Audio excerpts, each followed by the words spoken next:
Hoje nós estamos aqui no All That Science com um dos maiores especialistas do Brasil, médico, cardiologista, insuficiência cardíaca, transplante cardíaco, uma lista grande de expertise, o professor Fernando Bacal.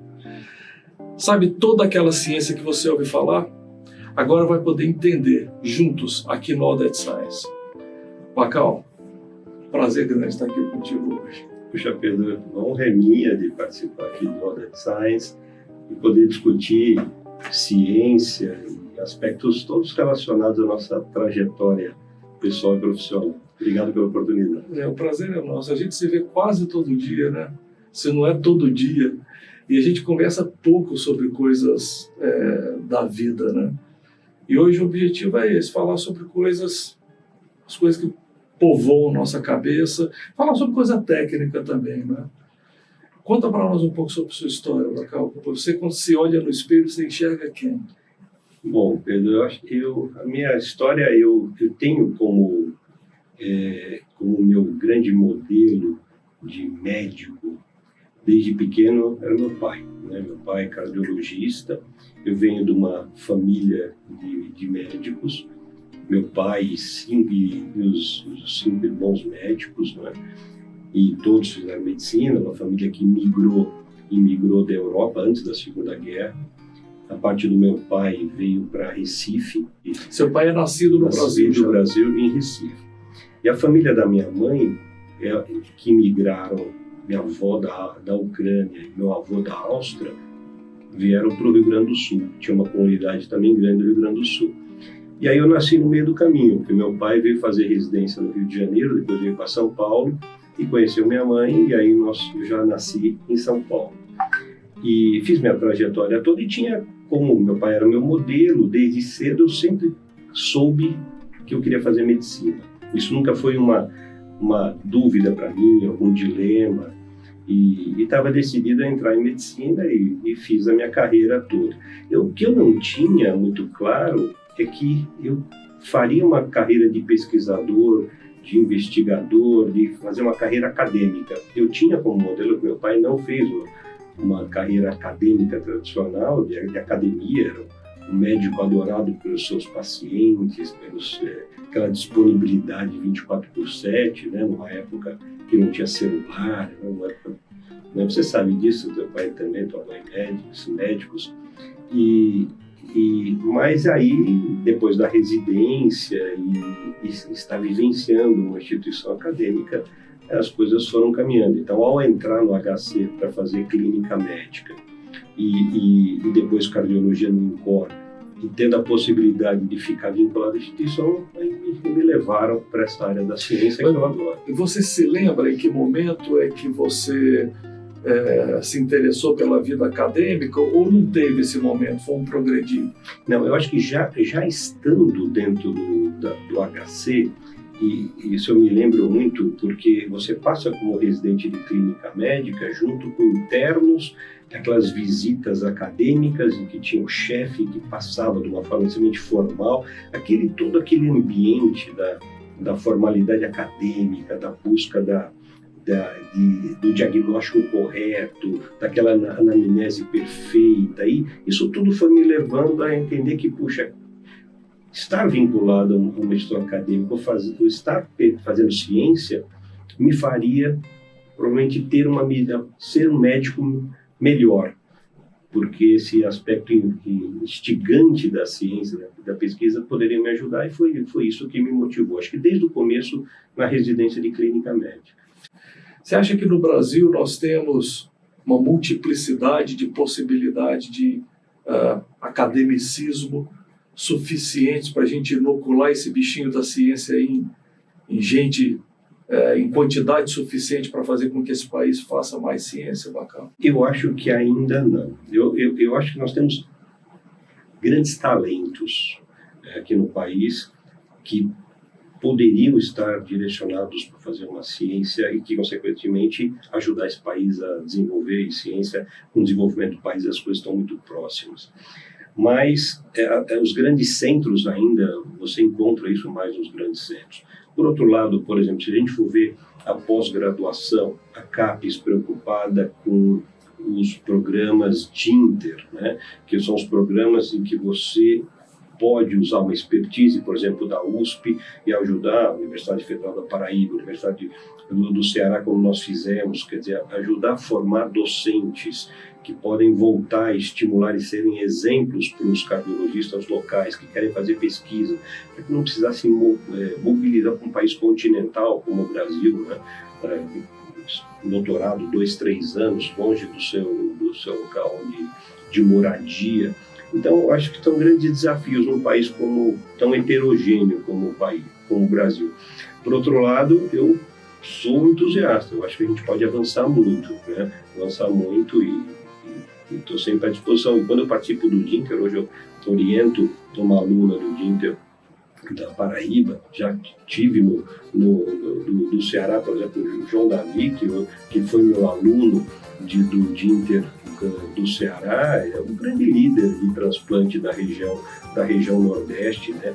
É diretor da parte de transplante do Messejana, né? Enquanto ele inspira jovens a fazer pesquisa lá e desenvolver projetos já em cada universidade, no hospital dele. Então, eu acredito muito nisso. Não é possível ensinar ciência sem essa interação 1 a 1, não é? É quase como se fosse uma coisa artística, não é? Nós fizemos juntos o Dinter do Ceará, e era a Universidade de São Paulo, junto com Ceará, criando quadros, recursos humanos lá no Ceará a partir disso.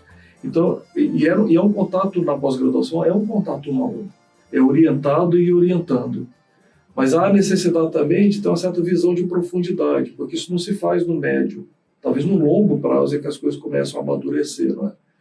Então, existe uma necessidade de a gente ter uma política institucional para fazer com que essas coisas aconteçam independentemente de governos, não é?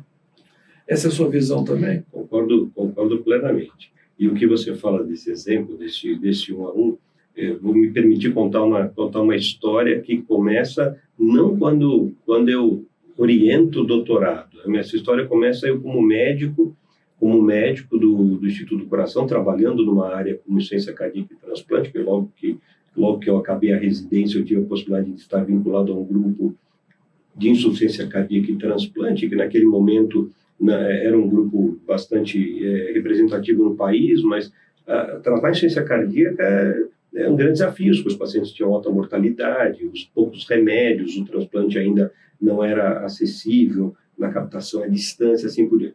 E naquele momento eu ia fazer meu doutorado e você tem contato com alguns alunos de iniciação científica, né? E eu gosto de contar essa história porque a minha primeira aluna de iniciação científica... A iniciação científica é aquela fase em que a pessoa ainda está na faculdade, está na graduação e vai ser exposta a esse começo. Os alunos, exatamente, é o começo de descobrir a ciência, de se descobrir como pesquisador, né? E aí, como é que é esse fluxo? O aluno que está numa faculdade, ele olha para algum médico, algum pesquisador que possa servir de modelo, que tem uma linha de pesquisa já estruturada, no meu caso era o transplante e ciência cardíaca, e procura esse professor para fazer o seu trabalho, que pode servir para a faculdade, pode servir para aumentar o seu currículo, quando for chegar no momento também da sua formatura e aplicar para uma residência, isso sem dúvida nenhuma impacta. E eu me lembro de ter sido procurado pela minha primeira aluna de iniciação científica, uma menina que estudava na Universidade de Mogi, que o sonho dela era fazer pesquisa dentro do INCOR, fazer cardiologia, Viviane Cordeiro Veiga, Vivi, e que me ajudou muito no meu doutorado. Ela inclusive, coautora dos meus trabalhos do doutorado, e naquele momento ela acho que descobriu a vocação para pesquisa e para ciência. E eu gosto de contar porque agora no Covid a gente vê as inúmeras publicações dos estudos Coalizão, e o estudo Coalizão publicado no JAMA, que estudou o tocilizumab, que no contexto dessa inflamação da síndrome da Covid, teve a Vivi como primeira autora no JAMA. Então, é uma das coisas que me deixou extremamente contente e dentro dessa visão que você falou. Quer dizer, talvez eu tenha inspirado naquele momento a Vivi, que hoje é chefe das UTIs da Beneficência Portuguesa, estava vinculado na linha de frente do atendimento de pacientes Covid e que hoje é uma excelente pesquisadora, a primeira autora do JAMA, né? E começou lá atrás, em 1990, em Bolinha, me acompanhando e me ajudando no meu doutorado. Então, essa situação é muito marcante, né? Depois, claro, com os alunos de doutorado, mas aqui especificamente com aluna de iniciação. Essa é uma maneira boa da gente medir a eficácia de um programa de geração de pesquisadores, né? Quer dizer, depois que eles acabam a formação, vão fazer o quê? Passados anos, depois de acabar a formação, aonde estão? Se continuam fazendo pesquisa ou não? Há outras maneiras de medir se um determinado programa é bom ou bacal. O que é uma boa faculdade de medicina? Eu acho que a boa faculdade, acho que a primeira grande missão é formar médicos que tenham no seu pilar um conhecimento sólido de medicina, que tenham já na faculdade uma formação e orientados de que é muito importante a questão ética, a questão humanística e, claro, a questão tecnológica. Mas hoje a tendência é você medir pela faculdade de medicina se colocou nas melhores residências ou não. Talvez não seja isso, né? Isso é também, né? Você ter uma excelente faculdade de medicina te coloca numa condição de pleitear as principais vagas de residência no país. Mas eu acho que a grande questão no nosso país que nós precisamos é de tem muita gente desassistida de bons médicos, né? Claro que nós estamos discutindo aqui ciência, mas nós também precisamos daquele médico na linha de frente, médicos que estejam em regiões ribeirinhas, que estejam no interior do país, atuando na atenção primária, né? Desafogando os grandes centros, ou os pronto-socorros, os hospitais terciários com problemas que poderiam ter sido resolvidos na atenção primária. Então, eu vejo uma faculdade de medicina tem que ter nos pilares um corpo docente bom, né? Isso é básico. Quem tem que ensinar medicina é alguém que tenha condições de ensinar medicina, né? Isso a gente vê em algumas faculdades que isso não acontece. Tem que ter um programa pedagógico da residência muito bem estruturado, um currículo muito bem estruturado. Da graduação. Da graduação, que aborde todos os aspectos da formação de um médico nas grandes áreas. Campos de estágios muito bem definidos. Também não adianta ter uma faculdade de medicina que não tenha um campo de estágios, quer seja as UBSs, quer seja os hospitais onde os alunos estarão com os preceptores, os instrutores na linha de frente. E claro, vai se medir pelos egressos, onde esses alunos entraram nas principais residências e assim por diante. Então, claro, temos grandes faculdades, mas seguindo essa linha e formar médicos humanos, éticos, nunca percam a primícia principal, que é atender aquele paciente com carinho e diminuir o sofrimento de um paciente. Acho que essa é o grande mensagem. E aprender a aprender faz parte desse arco porque a medicina é uma profissão extremamente dinâmica, ciência médica é extremamente dinâmica. Pode ser que o conhecimento médico de quando você começou a faculdade já seja completamente diferente de quando você acabou 6 anos. E daí para frente, suponha que a pessoa tenha 40, 50, 60 anos de vida profissional, o conhecimento vai virar de cambalhota. Então você precisa, depois que acaba a faculdade, continuar aprendendo e se reciclando. Você aprende isso na faculdade, é uma das missões também da faculdade de medicina, ou de modo geral faculdades de curso superior, entregar para o aluno a capacidade de continuar aprendendo depois que acaba o curso? Muito bom isso, Pedro. Sem dúvida nenhuma a gente tem a máxima de que o médico tem que estudar a vida inteira, e isso é verdade. O conhecimento é muito dinâmico, verdades que nós tínhamos no passado hoje não são, né? Eu dou um exemplo muito na minha área de insuficiência cardíaca. Eu aprendi na faculdade que beta-bloqueador era uma droga proscrita em insuficiência cardíaca porque atuaria na diminuição do débito cardíaco e os pacientes poderiam piorar. Poucos falavam que poderíamos dar no mundo, eram suecos, na publicação de 1977. Eles estavam na frente do tempo. Depois vem os estudos mostrando que você bloquear essa descarga de adrenalina simpática e adrenérgica seria um gatilho, um aspecto muito importante do controle da insuficiência cardíaca, e aí muda completamente para uma droga que era proscrita por uma droga de primeira linha do tratamento da insuficiência cardíaca. Quando o coração começa a enfraquecer, o organismo começa a produzir adrenalina para o coração bater mais forte, só que isso daí causa problema. Exato. Essa é o mecanismo de defesa, aumentar a produção de adrenalina em cima de um coração que bate fraco, e essa adrenalina bombardeando o coração leva a aumento, fazendo com que o coração continue crescendo de tamanho, diminuindo sua função, aumentando a arritmia, aumentando fibrose, cicatrizes no coração. Na verdade, um gatilho que a gente fala, essa atividade simpática adrenérgica, é um proto-oncogene. É uma situação que leva uma mudança da estrutura, da geometria, do tamanho do coração. E entra num ciclo vicioso. Um ciclo vicioso que leva o paciente a morrer. E é uma mudança completa. É um exemplo na minha área específica. Como na área do transplante, você imaginar que nós faríamos transplante cardíaco para um paciente com uma doença de Chagas, uma doença negligenciada, uma doença parasitária, infectou aquele indivíduo e que gerou um problema no coração, e que é uma doença relacionada a condições socioeconômicas muito ruins, e de repente nós estamos falando de um procedimento de alta tecnologia e investimentos que é o transplante. Ainda existe doença de Chagas no Brasil? Esse é um problema? É um problema porque nós temos milhões de pacientes infectados por Chagas. Casos novos, a partir de 2009, a Organização Mundial de Saúde reconhece que termina a transmissão vetorial no país. Pelo bicho barbeiro. Nós temos alguns casos de transmissão oral, transmissão por açaí, cana-de-açúcar, onde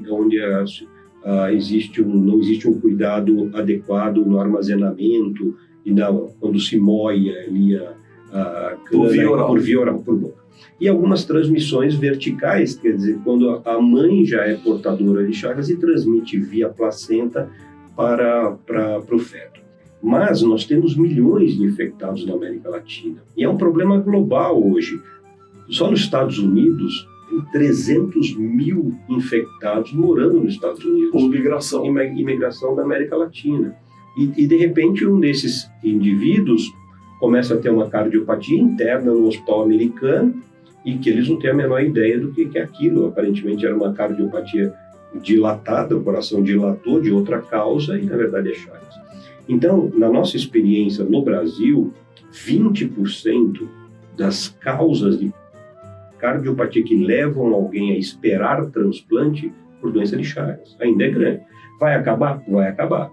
Eu acho, mas ainda nós temos um número muito grande de pacientes infectados. Isso gerou uma linha de pesquisa grande também para entender que, especificamente no Chagas, nós deveríamos trabalhar com um esquema de imunossupressão diferente, protocolo diferente, carga de imunossupressão mais baixa, diminuindo reativações. Reativações seriam, o parasita está no organismo. Se eu abaixo a imunidade daquele indivíduo, eu posso fazer com que o parasita circule mais e que possa agredir o coração, que até então é um coração que está funcionando normalmente. Isso é um problema pós-transplante. O transplantado precisa receber medicações para baixar a imunidade, para não rejeitar. Para não ter rejeição. Só que essa mesma medicação que baixa a imunidade pode fazer com que a doença de Chagas volte de novo. Volte de novo. Nas nossas diretrizes nacionais, né, nós tivemos 3 diretrizes de transplante até hoje no Brasil. Eu tive o privilégio de ser o coordenador das 2 últimas diretrizes. Já os resultados do nosso grupo das publicações sugerindo esquemas diferentes de imunossupressão, formas de monitorização, e o resultado é muito bom. E é paradoxal, Pedro, porque se nós compararmos as causas de doenças do coração que levam alguém a transplante, Chagas é uma das piores causas, porque causa muita arritmia, muita disfunção biventricular, disfunção do lado direito e do lado esquerdo, bloqueios cardíacos e arritmias ventriculares que levam o paciente a ter morte súbita. Por outro lado, após transplante, ele é o melhor resultado, porque são pacientes mais jovens, não são frequentemente reoperações, pacientes que já operaram o coração previamente, tem a pressão no pulmão mais baixa do que outras etiologias e tem menos sensibilização, porque são pacientes menos sensibilizados, quer dizer, teriam menos anticorpos pré-formados que levariam a uma rejeição mais comum pós-transplante. Então é um grande paradoxo. Interessante. Bacão, nós estamos forçando a acabar essa conversa, então já fica um convite para a próxima aí, porque dá para falar o dia todo aqui. Um prazer, Pedro. Obrigado, viu? Bom demais. Valeu.